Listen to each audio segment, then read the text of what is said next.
মোটামুটি 15 পৰা 30,000 ভোটৰ মাৰ্জিনত আমি জিকাৰ সম্ভাৱনাটো আজিও আছে।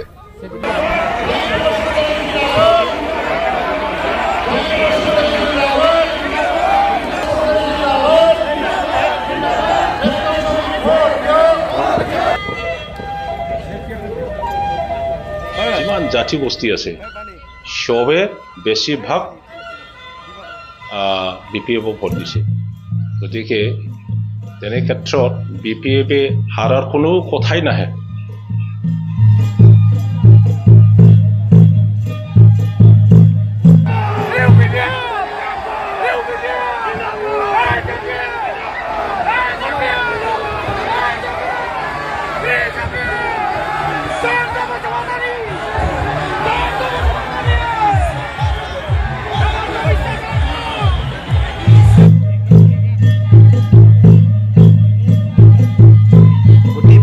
ৰাইজৰ কাৰণে এটা ভাল খবৰ আহি আছে। আপোনালোকে চিন্তা কৰিব নালাগে, জয় নিশ্চিত। খাম্পা বৰগাৰী ডাঙৰীয়া জয় হোৱাটো নিশ্চিত, কোনো ৰাখিব নোৱাৰে। ফিল্ডত আমিহে ফুৰিছিলোঁ, আমিহে গৈছিলোঁ, ৰাইজৰ আগত আমি মত বিনিময় লৈছিলোঁ। ৰাইজৰ মৰম, ৰাইজৰ স্নেহ, সহযোগিতা আৰু সঁহাৰি কেনেকুৱা পাইছে গোটেই সত্যতা মংগলবাৰে আপোনালোকে দেখিবলৈ পাব।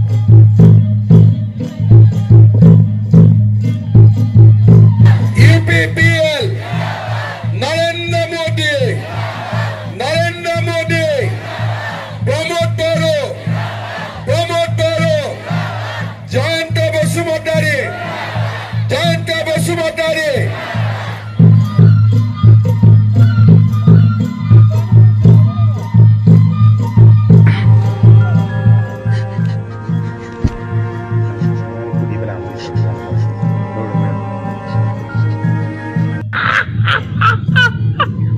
Pipila Zenbai Bini Khaino Be खुसियावनो आं दिनै आङो पार्टी खालामबाय।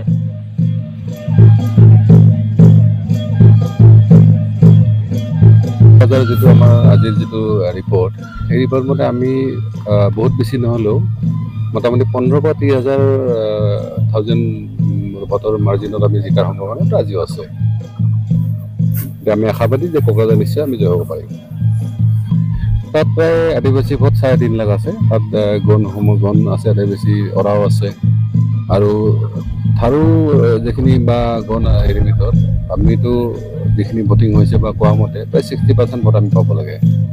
আৰু যদি তাৰ 60% হয়, ঠিক তেনেকৈ দলিত আছিলোঁ, দলিত প্ৰায় 1.5 লাখ আছিল, আৰু তাৰো মোটামুটি বেছিখিনি ভোট আমি পোৱাৰ সম্ভাৱনা আছে।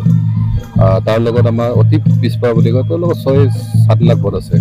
তাত ননীয়া সমাজ আছে, তাৰপিছত আমাৰ মীন সমাজ আছে। এনেকুৱা ধৰণে তেওঁলোকৰো মেজৰ এটা ভোট আমাৰ ফালে অহা বুলি খবৰ আহিছে। আৰু সেই মাইনৰিটিৰ ক্ষেত্ৰত মাইনৰিটি ডিভিজন হৈছে। বিশেষকৈ যিজন NDS হেৰি আছিলে, কেণ্ডিডেট আছিল, তেওঁ বিগত সময়খিনি বিজেপিৰ আছিল। প্ৰায় 15 দিন আগতে তেওঁ লালু প্ৰসাদৰ হেৰিত আহিছিল। তাৰপিছত আৰু তাত এটা মানে সংঘৰ্ষ হৈছিল, তাত তেওঁৰ এটা বেয়া ভূমিকা আছিলে। তেওঁ তৰাল উলিয়াইছিল বুলি ইতিমধ্যে বিভিন্ন প্ৰচাৰো হৈছিলে। সেই হিচাপত মাইনৰিটিৰ ফালৰ পৰা আমি 30% ভোট আশা কৰা হৈছে। গতিকে এই ধৰণে ব্ৰাহ্মণ সমাজৰ আমাৰ যিখিনি মানুহে আমাৰ লগ পাইছে, তেওঁলোকেও কৈছে যে আমি বিজেপি হ'লে আমাৰ ক'ব লগা নাছিল, কিন্তু যদিও তেওঁলোকে সমৰ্থন কৰাৰ সম্ভাৱনাটো বা এনেকুৱা ধৰণৰ কথা আহিছে। গতিকে কোকৰাঝাৰত যেনেকুৱা এটা পৰিস্থিতি হয় যে যি পাৰ্টীয়ে নহওক, যি কমিটিয়ে ভোটটো কিন্তু আমাক দিয়ে তেওঁলোকৰ স্বাৰ্থৰ কাৰণে। গতিকে মই ভাবোঁ বাল্মীকি নগৰ এনেকুৱা এটা পৰিস্থিতি হয়তো ভিতৰে ভিতৰে হ'ব পাৰে।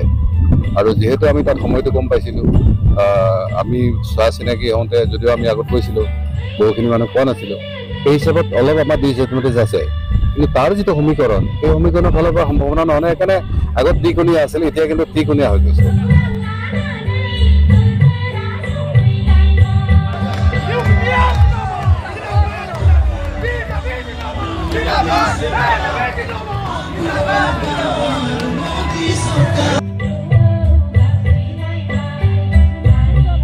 যিমান জাতি গোষ্ঠী আছে সবে বেছিভাগ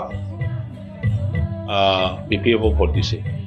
গতিকে তেনে ক্ষেত্ৰত BPF হাৰাৰ কোনো কথাই নাহে। UPPLক ভোট দিয়াৰ কোনো যুক্তি নাছিলে, আৰু সেই কথাটো আমি কোৱা নাই, বিভিন্ন জাতি গোষ্ঠীৰ মানুহে কৈছে।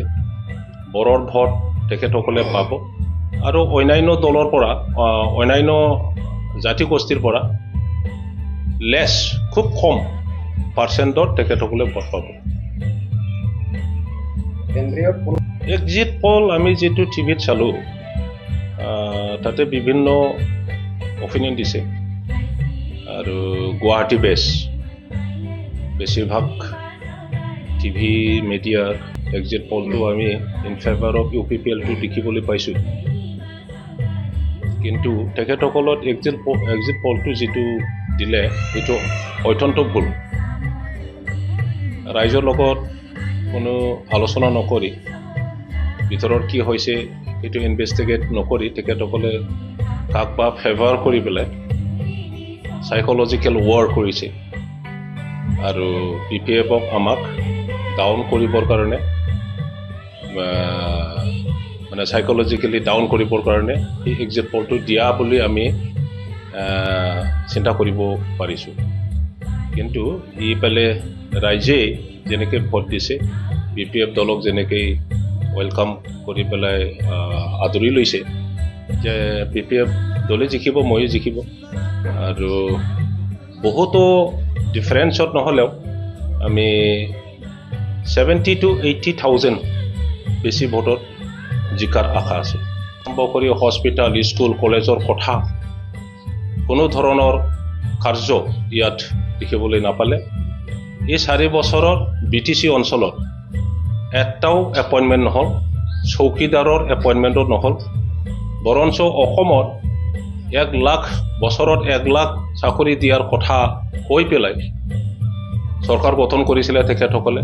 কিন্তু আনফৰ্চুনেটলি 4 বছৰত এটা বৃহৎ অঞ্চলত এই 4টা ডিষ্ট্ৰিক্টত যদি এটাও এপইণ্টমেণ্ট নহয় তেতিয়াহ'লে ইয়াৰ শিক্ষিত ল'ৰা ছোৱালীৰ ভৱিষ্যত একদম অন্ধকাৰ হৈ গৈছে। ইয়াত ইউনিভাৰ্চিটি আছে, ইয়াত বহুতো কলেজেছ আছে, ইয়াত ইঞ্জিনিয়াৰিং কলেজ আছে, মেডিকেল কলেজ আছে, CIT আছে।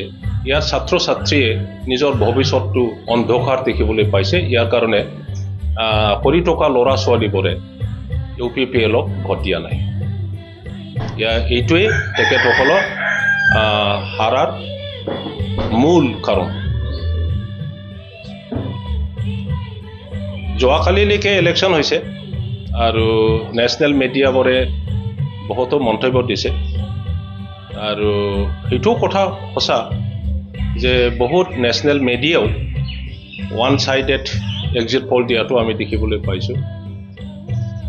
চোৱা যাওক আমি নেশ্যনেল লেভেলত কোনটো ষ্টেটত কেনেকুৱা ৰাজনীতি হৈছে এইবোৰ গতিটো আমিতো গম নাপাওঁ। আমি আমাৰ সমষ্টিৰ ওপৰতে ব্যস্ত হৈ আছোঁ।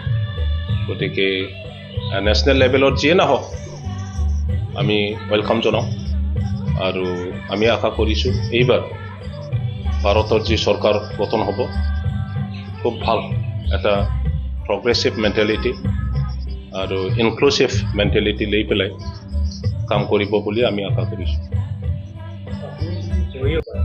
তেখেতসকলৰ পৰাজয়ৰ কাৰণটো হ'ল যোৱা 4 বছৰত যিটো পৰিৱৰ্তনৰ নামত যি চৰকাৰ কৰিলে আৰু যি আশা কৰি পেলাই যি কমিটমেণ্টৰ ওপৰত আশা কৰি পেলাই ৰাইজে ভোট দিছিলে যোৱা 2020 চনত BTC ইলেকশ্যনত, তাৰ পিছৰে পৰা এই BTC চৰকাৰে অঞ্চলৰ PPFৰ দিনত যেনেকৈ উন্নয়নমূলক কাম দেখিবলৈ পাইছিলে এটাও তেনেকুৱা কাম হোৱাটো দেখিবলৈ নাপালে। বৰঞ্চ মানুহসকলক প্ৰতাৰণা কৰাটোহে বহুতে দেখিবলৈ পালে। আমিও দেখিলোঁ যে অন্যায়ভাৱে ফৰেজৰ এনক্ৰচ কৰিছে বুলি ঘৰ বাৰী জ্বলাই পেলাই ভাঙাই পেলাই JCB লগাই পেলাই এভিকশ্যন কৰাটো আমি দেখিবলৈ পাইছোঁ। আৰু মুছলিম মানুহবিলাকৰ ওপৰত যি অত্যাচাৰ, সাপ্তাৰ মিয়াৰ নিচিনা মানুহ যি এবাণ্ডন অঞ্চলৰ ৰাইজৰ লগত এই ৰাইজে দায়িত্ব হেণ্ড অভাৰ কৰি পেলাই যি মাটিৰ ওপৰত চাহ বাগান কৰিছিলে তেখেতৰ ঘৰটো JCB লৈ পেলাই ভাঙাই চিঙাই যি কাৰ্যকলাপ এইবোৰ সকলোৱে দেখি পেলাই ভয় খাইছে আৰু মুছলিম মানুহবিলাকৰ ওপৰত যি এভিকশ্যন নটিচ সব জাগাতে এইটো দেখি পেলাই মানুহবিলাকে আতংকিত হৈছে আৰু আদিবাসী ৰাজবংশীসকলক ইলেকশ্যনৰ সময়ত যি প্ৰতিশ্ৰুতি দিছিলে যে অতি সোনকালে ট্ৰাইবেল এছটিকৰণৰ কামটো কৰি দিব বুলি সেই কামটো একো নকৰিলে বৰঞ্চ তেখেতসকলৰ এছটিকৰণৰ এগেইনষ্টৰ কথা কোৱাটো আমি শুনিবলৈ পাইছোঁ ৰাইজেই জানে আৰু ইয়াৰ কাৰণে ৰাইজে তেখেতসকলক আস্থাত লোৱা নাই